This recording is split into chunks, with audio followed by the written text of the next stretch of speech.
Bueno, Roberto, las posiciones del Sol en Bogotá. Bueno, aquí prácticamente estamos en un observatorio astronómico. Cualquier sitio puede ser un observatorio astronómico. Es decir, lo único que se necesita es tener una referencia de los movimientos aparentes del Sol.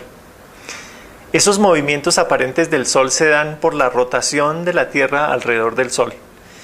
Y el Sol tiene unos movimientos que están directamente relacionados con esa inclinación, que es de 23 grados y medio. Es decir, que el Sol se mueve en junio, se va moviendo hacia el norte hasta un punto en que desde el punto donde yo estoy parado hasta el sitio en el horizonte donde el Sol termina saliendo el 21 de junio, se marcan 23 grados y medio. Es decir que desde este punto donde estamos localizados, el Sol sale exactamente encima del edificio amarillo, azul y rojo que está sobre la troncal de Transmilenio. Exactamente una línea proyectada desde ese edificio a los cerros que veríamos en el horizonte, que desafortunadamente hoy no los vemos porque realmente toda la sabana de Bogotá está rodeada de cerros. Nosotros solamente tenemos conciencia de los cerros orientales, porque digamos que la ciudad está recostada sobre los cerros orientales, pero sobre todo el sur, el occidente y el norte de la ciudad, toda esta sabana de Bogotá está rodeada de cerros. En el horizonte, si no estuviera nublado hoy, veríamos exactamente en una proyección desde el edificio que les estoy mencionando, una línea sobre el horizonte, ahí veríamos el Sol localizado el 21 de junio. El 21 de junio es el día del solsticio de verano. Es decir, que ese día el Sol llega a su punto extremo en ese movimiento aparente hacia el norte. Y a partir de ese punto, él empieza nuevamente a desplazarse hacia el sur hasta un punto que está exactamente, Seguros Tequendama, exactamente detrás del edificio está el Sol localizado tanto el 21 de marzo como el 21 de septiembre, que es el equinoccio de otoño y de primavera. Y nuevamente continúa su recorrido aparente hacia el sur hasta un punto extremo el 22 de diciembre. Ese punto extremo, como les digo, desde este sitio, es una línea proyectada desde este edificio que vemos así inclinadito, con esa cubierta inclinada, también igualmente sobre la avenida de Transmilenio, en la calle 19, una línea proyectada allá sobre el horizonte, nos daría un punto sobre la montaña que marcaría el momento en que el Sol llega a su punto extremo en ese solsticio de invierno. Los bogotanos vemos eso, lo sentimos porque el Sol entra al apartamento, es decir, el sofá que se daña uno lo nota, pero no es consciente del Sol.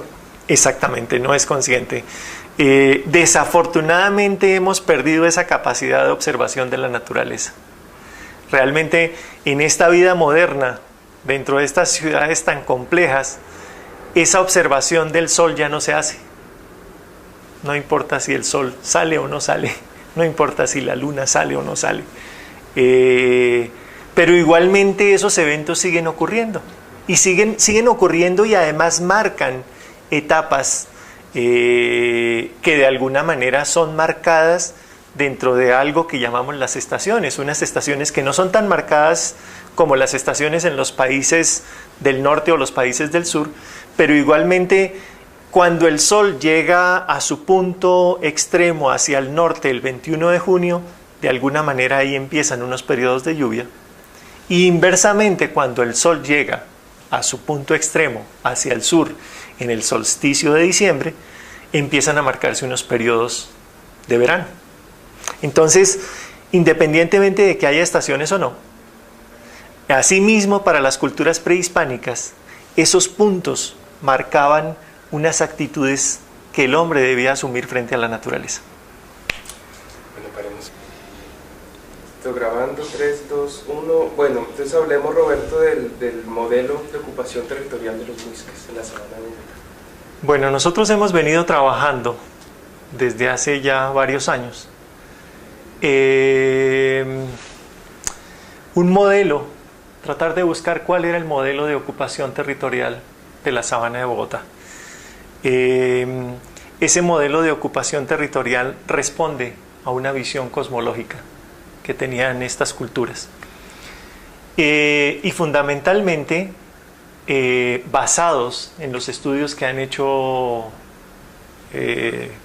varios arqueólogos y en las delimitaciones que se han hecho del territorio muisca antes de la llegada de los españoles, hemos empezado a encontrar, junto con otros investigadores con los que hemos venido trabajando simultáneamente, una serie de líneas que están directamente relacionadas con los movimientos aparentes del Sol.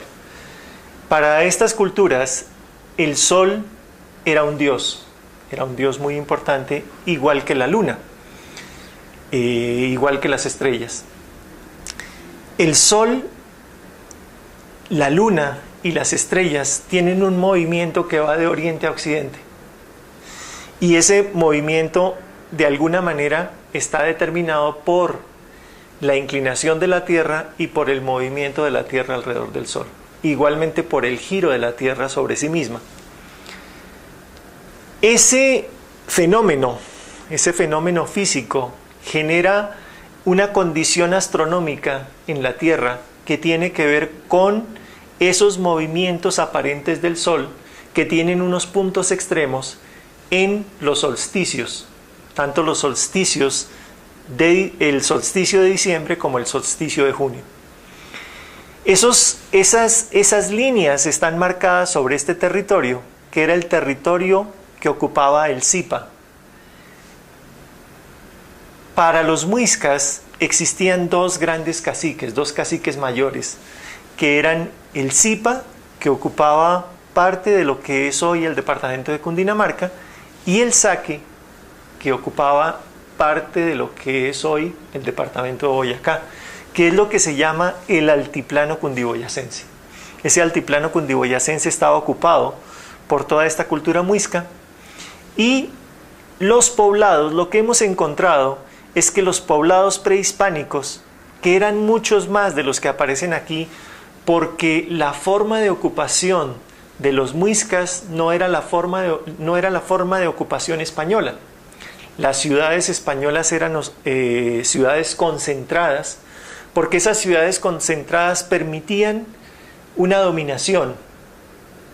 Tenerlos concentrados era más fácil para dominarlos, para someterlos. En cambio, tenerlos dispersos eran mucho más difíciles de manejar estas comunidades. Cuando Quesada llega a la Sabana de Bogotá, él encuentra que hay una cantidad de pequeñas agrupaciones de poblados.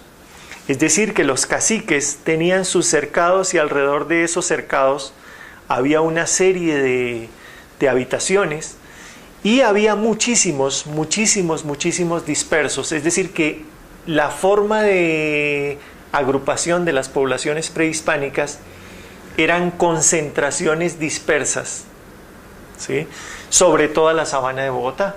Lo que los españoles hicieron fue eliminar parte de esos poblados y concentrarlos en, digamos, una serie de poblados principales que son básicamente los que conocemos hoy.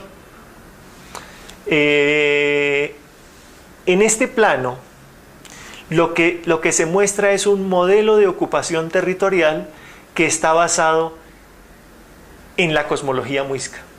Es decir, que el Sol, que marcaba unas etapas de actitudes cotidianas, porque realmente el Sol, a pesar de que no hay unas estaciones marcadas en esta zona del trópico, sí hay se marcan unas estaciones climáticas, digamos, durante el año, y a partir de eso el hombre empieza a asumir una serie de actitudes. Cuando hay épocas de verano, se supone que ya se han recogido las cosechas, se supone que hay que dejarle un tiempo a la tierra para que descanse, un tiempo de espera, en el cual se prepara la semilla, en el cual cuando las lluvias nuevamente empiezan a aparecer, entonces la semilla se siembra, las plantas empiezan a crecer y la cosecha nuevamente se vuelve a recoger. Esos ciclos están determinados por la posición del sol. Y para los muiscas era muy importante medir durante el año cuál era la posición del sol en la que se encontraban. Entonces, prácticamente la sabana de Bogotá se vuelve un gran calendario solar, un gran observatorio astronómico, porque todos los sitios ceremoniales y los poblados estaban localizados a partir de esa concepción cosmológica, a partir de esa cosmovisión, a partir de esa concepción del mundo. Entonces, estas líneas, en este sentido, es el nacimiento del sol el 21 de junio. Es decir, que aquí tenemos el norte en este sentido, el oriente, el occidente y el sur. El sol sale por el oriente, pero sale inclinado en su punto extremo el 21 de junio. Y igualmente sale con una inclinación inversa con respecto a la línea este-oeste, que serían los equinoccios, en diciembre. Todas estas líneas que han sido trazadas aquí lo que muestran es una geometría de ocupación territorial, una geometría que está directamente relacionada con esa cosmología, no solamente con un fenómeno astronómico, sino con una cosmología, es decir, con una visión del mundo de armonía del hombre con la naturaleza y con el cosmos. Estas líneas entonces empiezan a marcar la localización de todos los poblados prehispánicos, es decir, de los que quedaron, de los que se han podido, de los que se pueden localizar en un plano hoy, porque es donde están las localizaciones actuales de los pueblos actuales, que muchos de ellos, por fortuna, dentro de ese antiplano cundiboyacense, conservan su nombre original, su nombre muisca, su nombre de raíz chibcha. Y por ejemplo se localizan puntos tan importantes como las lagunas que conocemos como lagunas sagradas. Las lagunas, las montañas, los ríos, los nacimientos de agua, las cuevas eran sitios sagrados en los cuales se hacían pagamentos. Pagamentos son ceremonias rituales en las cuales yo pido algo, pido la armonía de la naturaleza, pero a su vez tengo que dejar unas ofrendas. Y esas ofrendas estaban relacionadas con ofrendas de oro, ofrendas de madera, ofrendas en algodón, ofrendas en todo tipo de materiales que tuvieran relación con esos rituales. Y con una serie de instrumentos rituales que estaban relacionados con la función de cada una de las lagunas, porque no todas las lagunas tenían la misma importancia dentro de ese territorio. En este plano, uno entonces empieza a identificar unos sitios que eran mucho más importantes que otros. Hay un sitio muy muy importante dentro de este territorio que rodea la sabana de Bogotá, que son los grandes páramos. Esos grandes páramos eran los sitios sagrados mayores de la cultura muisca. Ese sitio es el páramo de Chingaza, que está localizado en esta zona. La ciudad de Bogotá está localizada hoy aquí, recostada sobre estos cerros orientales. Detrás de esa cordillera está entonces el páramo de Chingaza, ¿sí?, con todos sus nacimientos de ríos. En el páramo de Chingaza hay más de 50, 60 lagunas y nacen más de 150 ríos. Por eso es hoy la fábrica de agua de Bogotá, ¿sí? Era un sitio sagrado para los muiscas y sigue siendo un sitio sagrado hoy, junto con el páramo de Sumapaz. Son los dos grandes montañas cercanas a la sabana de Bogotá, límites de la sabana de Bogotá de alguna manera, que eran los sitios principales mayores de los rituales de esas ceremonias, de esa cultura prehispánica. Esos sitios estaban relacionados igualmente con otros sitios ceremoniales principales que están narrados por los cronistas, que son las 5 lagunas que conocemos como lagunas sagradas, que están contadas en El Carnero de Rodríguez Freile, en donde se habla de una ceremonia muy importante que se desarrollaba a lo largo del año, en donde se recorrían 5 lagunas principales, que eran la laguna de Guatavita, las 3 lagunas de Siecha, que son la laguna de Siecha, la laguna de Huasca y la laguna de Teusacá, y la laguna de Ubaque. Es decir que durante 20 días se hacía un recorrido que era una ceremonia muy importante por esos santuarios y esos sitios ceremoniales principales. Ese recorrido, como les digo, duraba más o menos unos 20 días, en donde se hacía una ceremonia que partía de la laguna de Guatavita, recorría no solamente las lagunas, sino todos los sitios ceremoniales que están localizados a lo largo de este territorio, hasta la laguna de Ubaque, y nuevamente se devolvían a la laguna de Guatavita. En ese recorrido igualmente hay un sitio muy importante, que es el Cerrito del Santuario, que se encuentra sobre esa línea, que está más o menos en este punto, que era uno de los observatorios astronómicos que existían sobre el altiplano cundiboyacense. Además se dice que es la única pirámide muisca que hay dentro del territorio del Zipa. A Chingaza vamos a ir mañana, parece. Esto es Piedras Gordas, esto es Siecha. Uy, qué belleza. Esto es Siecha y esto es Huasca. Esto es Huasca. Esto es la laguna de Huasca y esta es la laguna de Siecha. ¿Quieres que la saque? ¿No te brillan? ¿No? Yo creo que vamos a intentar es como ir a hacer imágenes de esas cosas.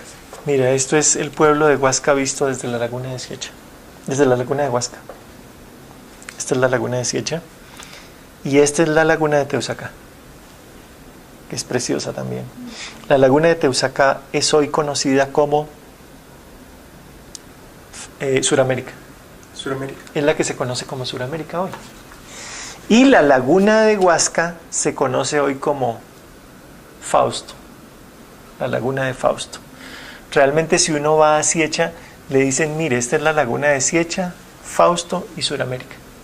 Ya. A esta laguna para desocuparla, ese túnel se comenzó en 1866 y se terminó en 1871. Logró desocuparla, le bajó el nivel más o menos unos 70, que es diferente a la que hay hoy en el Museo del Oro. Esa balsita se encontró en 1856 en la laguna de Siecha. Está perdida. Esa balsita fue vendida a un museo alemán y en la Segunda Guerra Mundial se perdió también. Este es Ubaque, esta es la laguna del Verjón y este es el camino prehispánico. Miren a Monserrate aquí.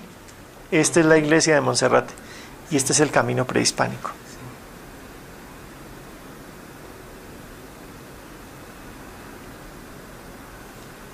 Ese camino pasaba por esta laguna sagrada, que es la laguna del Verjón, que está sobre el páramo, sobre el páramo del Verjón, y remataba en esta laguna, que es la laguna de Ubaque, que es una de las 5 lagunas principales de los muiscas.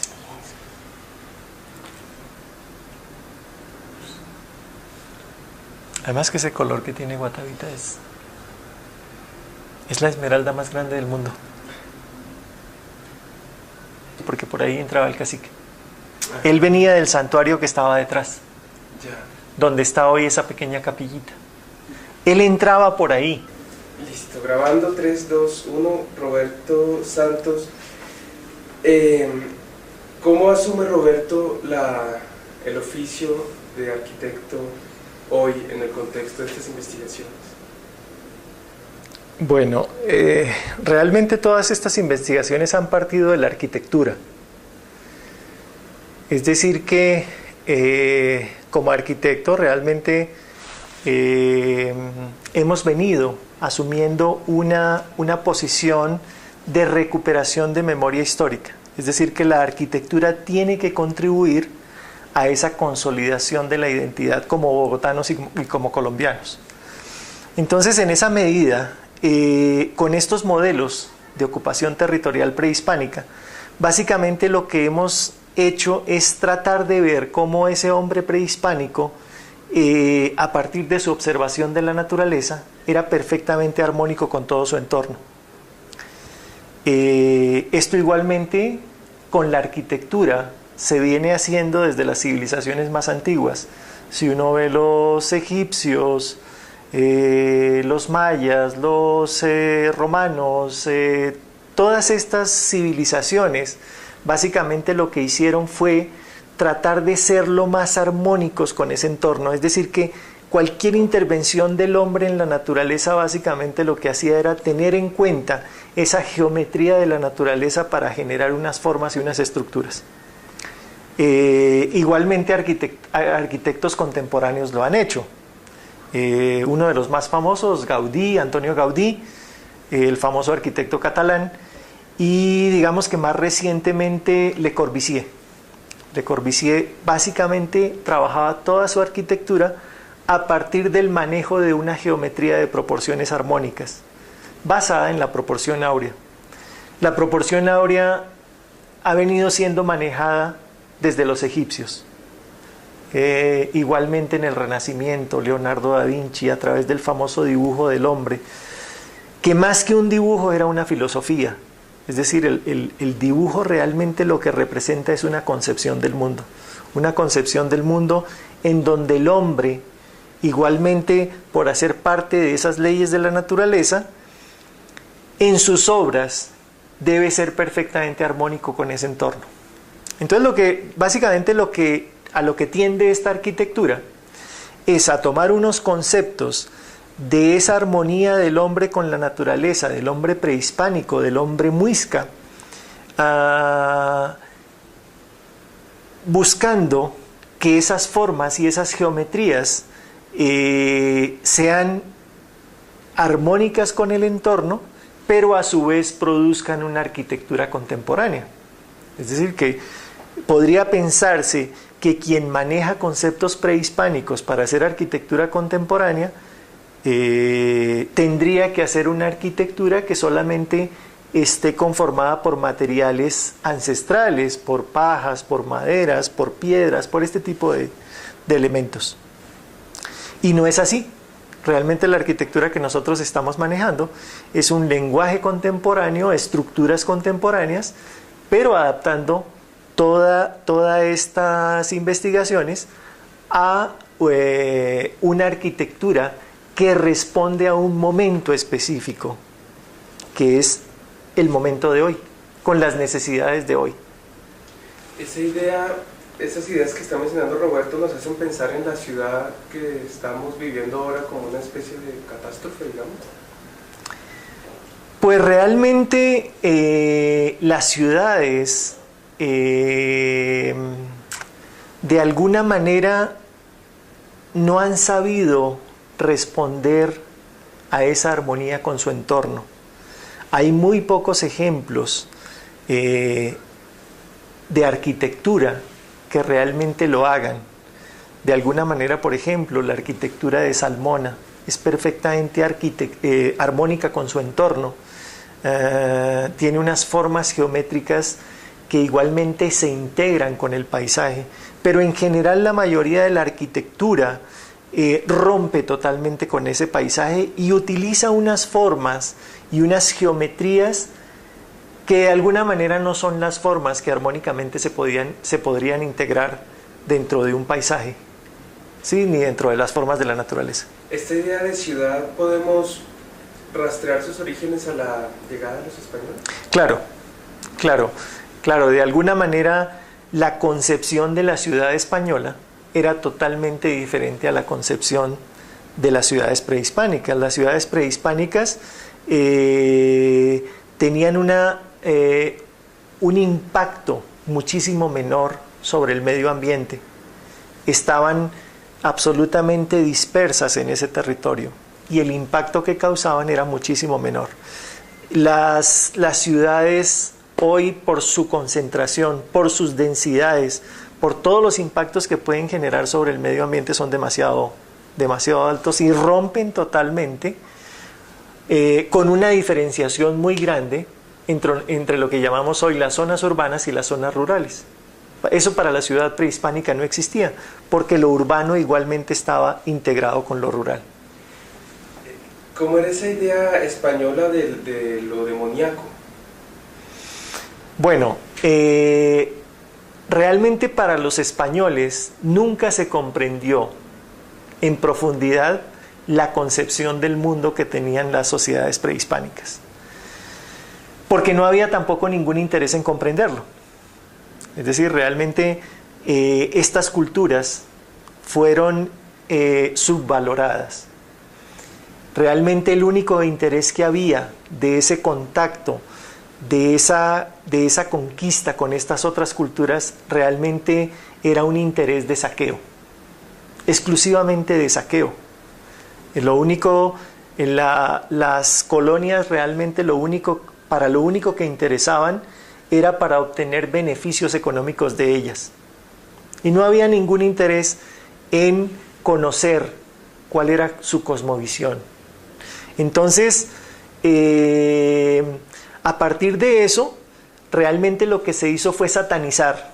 Todo lo que no se entendía se satanizó. Por eso, muchos de los sitios importantes para estas culturas prehispánicas se conocen hoy con el nombre del infiernito, de los cojines del diablo, y a todos se les ha puesto nombres como el santuario. En Colombia hay 1000 sitios que tienen el nombre del santuario, o cerros que tienen el nombre del santuario, porque originalmente eran sitios sagrados, ¿sí? Siguen siendo sagrados y permanecieron siendo sagrados aún con una superposición de otra cultura. Las religiones prehispánicas lo que hicieron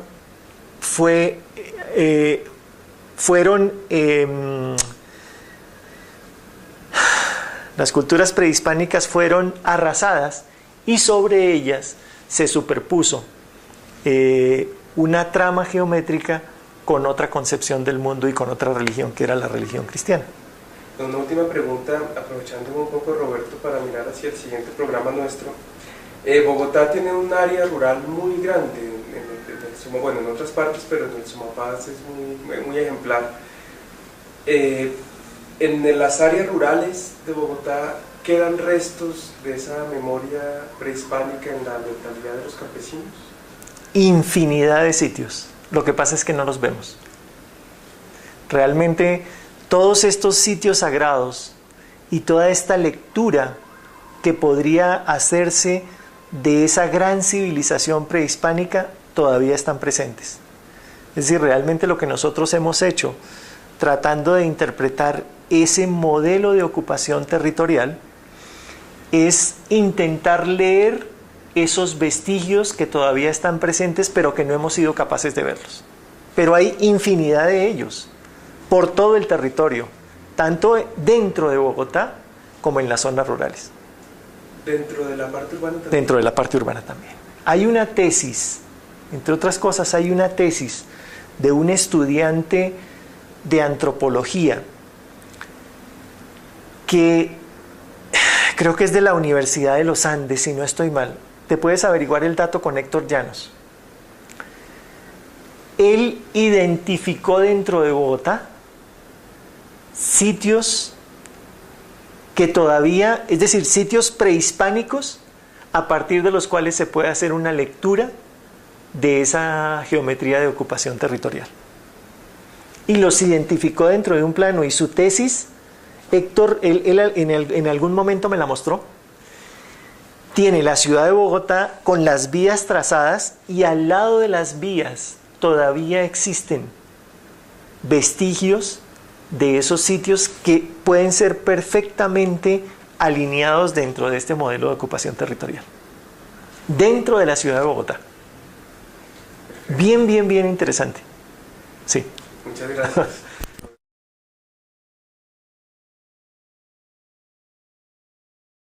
Algo que llamamos las estaciones, unas estaciones que no son tan marcadas como las estaciones en los países del norte o los países del sur, pero igualmente cuando el sol llega a su punto extremo hacia el norte el 21 de junio, de alguna manera ahí empiezan unos periodos de lluvia. Y inversamente, cuando el sol llega a su punto extremo hacia el sur, en el solsticio de diciembre, empiezan a marcarse unos periodos de verano. Entonces, independientemente de que haya estaciones o no, asimismo para las culturas prehispánicas, esos puntos marcaban unas actitudes que el hombre debía asumir frente a la naturaleza. Bueno, paremos. Estoy grabando, 3, 2, 1. Bueno, entonces hablemos, Roberto, del modelo de ocupación territorial de los muiscas en la sabana de Bogotá. Bueno, nosotros hemos venido trabajando desde hace ya varios años. El 21 de junio es el día del solsticio de verano. Es decir, que ese día el sol llega a su punto extremo en ese movimiento aparente hacia el norte. Y a partir de ese punto, él empieza nuevamente a desplazarse hacia el sur hasta un punto que está exactamente, seguro usted Kendama, exactamente detrás del edificio está el sol localizado tanto el 21 de marzo como el 21 de septiembre, que es el equinoccio de otoño y de primavera. Y nuevamente continúa su recorrido aparente hacia el sur hasta un punto extremo el 22 de diciembre. Ese punto extremo, como les digo, desde este sitio, es una línea proyectada desde este edificio que vemos así inclinadito, con esa cubierta inclinada, también igualmente sobre la avenida de Transmilenio, marcan 23 grados y medio. Es decir que desde este punto donde estamos localizados, el sol sale exactamente encima del edificio amarillo, azul y rojo que está sobre la troncal de Transmilenio. Exactamente una línea proyectada desde ese edificio a los cerros que veríamos en el horizonte, que desafortunadamente hoy no los vemos porque realmente toda la sabana de Bogotá está rodeada de cerros. Nosotros solamente tenemos conciencia de los cerros orientales, porque digamos que la ciudad está recostada sobre los cerros orientales, pero sobre todo el sur, el occidente y el norte de la ciudad, toda esta sabana de Bogotá está rodeada de cerros. En el horizonte, si no estuviera nublado hoy, veríamos exactamente en una proyección desde el edificio que les estoy mencionando, una línea sobre el horizonte, ahí veríamos el sol localizado el 21 de junio. En la calle 19, una línea proyectada allá sobre el horizonte nos daría un punto sobre la montaña que marcaría el momento en que el sol llega a su punto extremo en ese solsticio de invierno. Los bogotanos vemos eso, lo sentimos porque el sol entra al apartamento, es decir, el sofá que se daña uno lo nota, pero no es consciente del sol. Exactamente, no es consciente. Desafortunadamente hemos perdido esa capacidad de observación de la naturaleza. Realmente en esta vida moderna, dentro de estas ciudades tan complejas, esa observación del sol ya no se hace. No importa si el sol sale o no sale, no importa si la luna sale o no sale. Pero igualmente esos eventos siguen ocurriendo. Y siguen ocurriendo y además marcan etapas que de alguna manera son marcadas dentro de algo.